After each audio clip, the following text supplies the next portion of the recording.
Chag Sameach, the festival of Sukkot. The festival of Sukkot, in addition to the Sukkah itself, our newfound home for a week. And I'm very proud of the fact that for the first time in a long time this year, we have a special sleep sukkah on the porch outside of our bedroom. But in addition to the mitzvah of Sukkot and Sukkah, is the mitzvah of the four species. And the four species, first and foremost, thanks God for the agricultural bounty. The particular four species require an abundance of rain, especially the willow, and they're indigenous to Israel. But it's really thanking God for our agricultural bounty.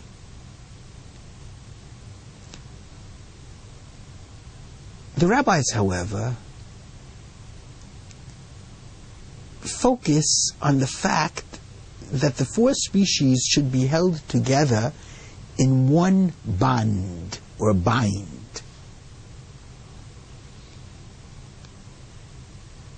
And what's fascinating about this is, from that perspective, it's a continuity of our prayer throughout the Rosh Hashanah, Yom Kippur season, in which we ask for the entire world to be united in one bond in the service of the divine.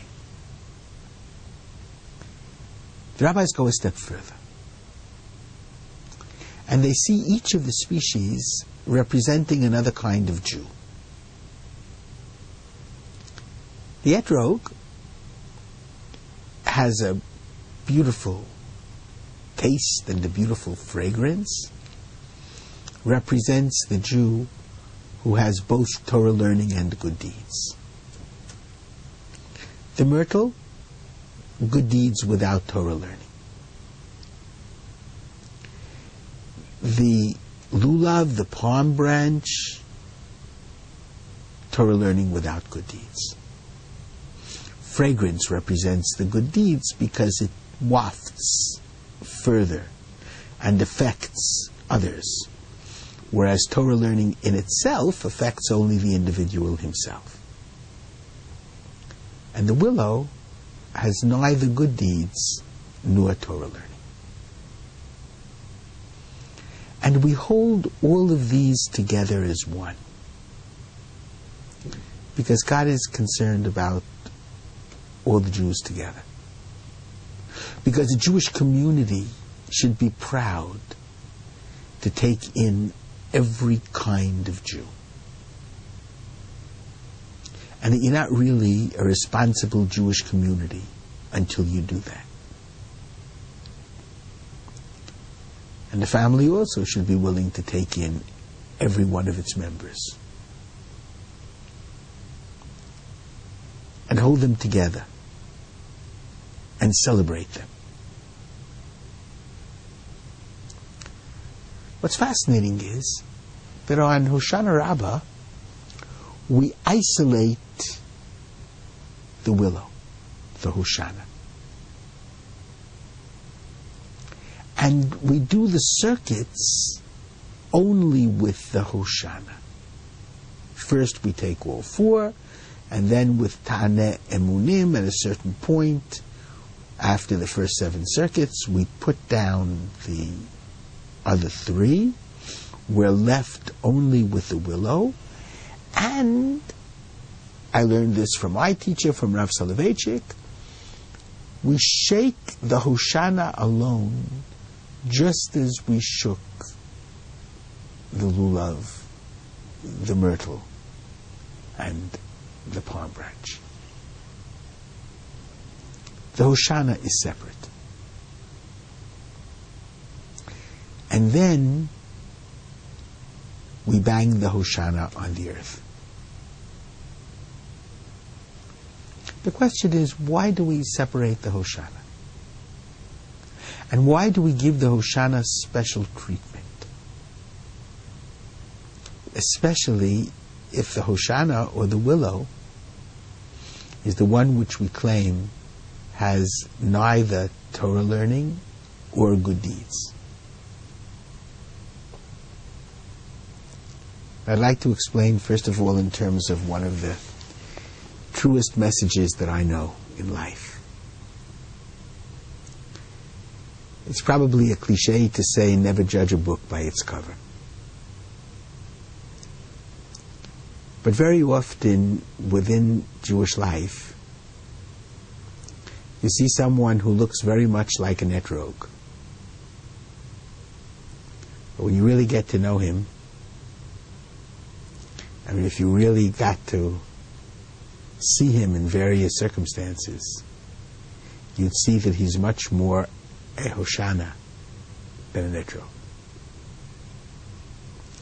And there are many people who look like a willow, like a Hoshana, like they have nothing. And when you get to know them, you're very much surprised by their depth, their insight, and their true and deep religiosity. Some people who appear to be the most observant are the least observant. And those who appear to be the least observant are the most religious. It's a very important message to remember.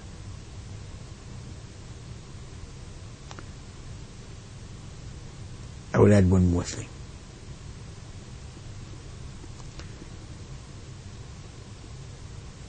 This is the period of the Hoshana. And what do I mean? I remember in the old Machzorim for Rosh Hashanah and Yom Kippur, specifically Yom Kippur, Avinu Malkeinu. Right before the last Avinu Malkeinu, our Father, our King, Chaneinu va'aneinu, have compassion on us and answer us. Ki ein banu ma'asim. We have no good deeds to in any way boast of. Asei manu tzedakah v'chesed v'hoshienu. Forgive us, save us, not because we deserve it, but for your name's sake. Because you've promised that on this day you'll forgive every Jew, and perhaps every human being. And I remember as a child going to synagogue with my grandparents, and right before this last Avinu Malkeinu, in the small letters it would say, now close the curtain of the ark and recite this last Avinu Malkeinu in a whisper, because we're not going to shout out and sing in exultation that we have no deeds. Rabbi Yitzchak got up in his synagogue. He made the switch. And Rabbi Yitzchak of Berdichev opened the ark after the regular individual who had closed it, and insisted that everyone sing Avinu Malkeinu. He said that's the greatness of Yom Kippur. That's the greatness of the Jewish people. More importantly, that's the greatness of God. God promises us that on Yom Kippur He'll forgive every single Jew, even the one without Torah knowledge and without good deeds. 2 reasons. Because He loves us, without any conditions at all. And secondly, because we must always remember that the individual who now does not have good deeds and Torah learning can change all that overnight. That his potential remains amazing. And that's why we isolate the Hoshana. Gratitude to God. That God forgives us because He loves us, because we are His children, whether we have Torah learning or not, whether we have good deeds or not. And second of all, because we understand that everyone has untold potential, and we must never forget it. Chag Sameach. Enjoy your Hoshana.